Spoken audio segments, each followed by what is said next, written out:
waqti dhaweyd ayay ahayd markii mudanayaasha golaha guurtida Soomaaliland ay muddo kordhin u sameeyeen golayaasha deegaanka iyo baarlamaanka isla markaasina ay doorashada dhicisteeda u mudeeyeen inay ku dhacdo dabayaaqada sanadkan 2019 xildhibaan Maxamed Maxamuud Yaasiin Deeg oo ahaa xildhibaano laga horjoogsaday in maalintaasi ka qayb galaan shirkaasi muddo kordhinta loogu sameeyay labada gole ee deegaanka iyo wakiilada ayaa waxa uu walaac baan ka muujiyay qabsoomida doorashadaasi waqtigaasi ay u mudeeyeen golaha guurtida Soomaaliland isla markaasina waxa uu shaaca ka qaaday in muddo kordhin dambe ay golaha guurtooda dib u sameyn doonaan isla markaasina ay u kordhin doonaan muddo 2 sano Maxamed Maxamuud Yaasiin Deeg oo arintaasi ka hadlayna waxa uu yiri maalinta markay gaadho ayun baa la oran doonaa golaha guurtooda kordhin 2 sano kale qabsoomay weeyday halka maanta ay taagantay qabyadoo taagan Soomaaliyeed way taariikh lama oran iyo soo gelin todobadaan way ra'yigan wadana waxa waxay ku qabsoomaysa doorashada sameyn oo dadka beentaan ka diin komishinkii baa noo warramay oo yiri intay saddexda xisbi cod yihiin ay kala jeedjeedaan qaad waxba nasiin mayso koow haddii aan la dadkii la diiwaan gelin kii dhashay ee inta qaan gaaray iyo kii ka xumaaday iyo dadkii aan diiwaan gelin la furin ma qabsoomayso haddii bayd maayo saami qaybsi la sameyn inta maxaa lagu sameyn karaa waqtigeed lagu sameyn waxa dastuurku yiri ka baaraan dega golaha guurtidu ka baaraan dega ka dooda waxay ku qabsoomaysaa doorashada lama oranin wax nin wato yeela dastuurku kuma taalo wax qof wato dictatori maaha waxa la yiri ka dooda waxay ku qabsoomaysaa iyo qodaxda taalla inta xasaska lagu dhameyn karo ka wada hadla halka ugu qaata ma gartay marka maanta dhaweyto anaga beel alla meesha ay hoosaad iyo mid dastuur meel la soo maray ma jirin guddi baa lagu diray guddidu waxay ahayd kolka horeba in guddida la diro gol diro in shirgudoonku ay ka balax balaaraadaan dibadda go'aankooda ay shirgudoonka u keenaan dibadda shirgudoonka eg xeerosaadka waa noocada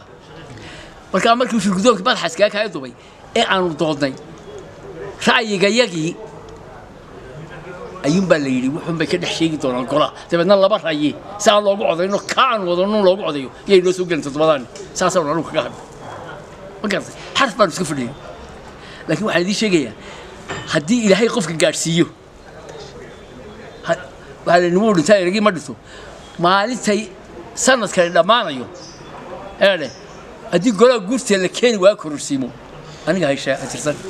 dhinaca kale iyadoo hadda lagu jiro waqti roobaadkii oo la filayo inuu curto roobabkii gugu ayaa waxa uu xukuumadda ugu baaqay in ay xukuumaddu ka sii gaashaamato sidii loo qaban lahaa biyahaasi qulqulaya ee badda gali doona xildhibaan Maxamed Maxamuud Yaasiin Deeg oo arintaasi ka hadlayna waxa uu yiri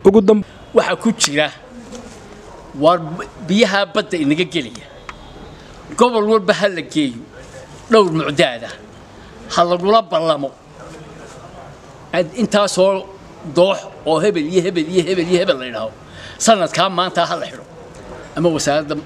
biyaha loo xilsaaro ama tadhirta iyo daaqa loo xilsaaro ama tabeeraha loo xilsaaro cid laga xisaabtaba loo yeero marba oo niraha laakiin dawladda Soomaaliland laba kelmo waa lagu taaglan war biyaha geesa daanta gaarsiiya iyo dooxa badda galaya xira labadaba waa lagu taagay ugu dambeyn xildhibaanku waxa uu ka hadlay isbedelada geeska Afrika ka socda ee hormuudka ka tahay dawladda federaalka Itoobiya waxaan uu ka hadlay kaalinta muhiimka ah ee Soomaaliland ka qaadan karto Maxamed Maxamuud Yaasiin Deeg oo arintaasi ka hadlayna waxa uu yiri Abi Ahmed wuxuu yiri aan Soomaaliland nabadgelyadeeda ku daraysanay nabadgelyadeeda ka jirta ayuu ku xiriiray laakiin ixtiraaf bayna halka waxaan ka gartaa anigu ixtiraaf mayne farmaajo اعتراف منه لكن وانو قبلنا وحي قبلنا نبدلي ونكسب كشقيه يا اساسا كورس علينا فكر waxa weeye kaasi waxa weeye kan wuxuu doono iska sameeynaya laakiin Soomaaliland qofna ma wadaji karo dawlad kale ma wadaji karto inagu waxaanu ku shaqeynaynaa go'aan dadweyne shacbi oo boqolkiiba dhowr iyo 9 ayaa lagu shaqeynayaa Soomaaliland halkeeda si cilba ku haysataa ninka ka fuji karayo ka fuji horta marka hore waxa la isweydiiyaa Soomaaliya maxaan isku haysanaa Soomaaliya waxaan isku haysanaa jiri maysid iyo waa jiri أنا أكو حكومة دول ملهي أنا على دولك أدي وسكتشوب ورماه هو أنا لا marka waxa weeye labada qof ee halka kala taagan ma jirtid iyo waa jira ma wada hadli karaan horta ha ogaado inaan nahay laba dawladood isku soo biiray 60kii inta kale miya halkii riyaale maalintii ay taagnayd ninka taga waa dambiile qaran ninka la hadla dhaanta ma jirto maalintii abaal baa lagu qabayna wada hadalno maanta hadalkeenu xiiso male إناني هذا الكاس بيجينا ودح لقى قاعدينا عروسة كرنس دح لقى قاعد باي هل كيف كانت تجينا واحد كيلو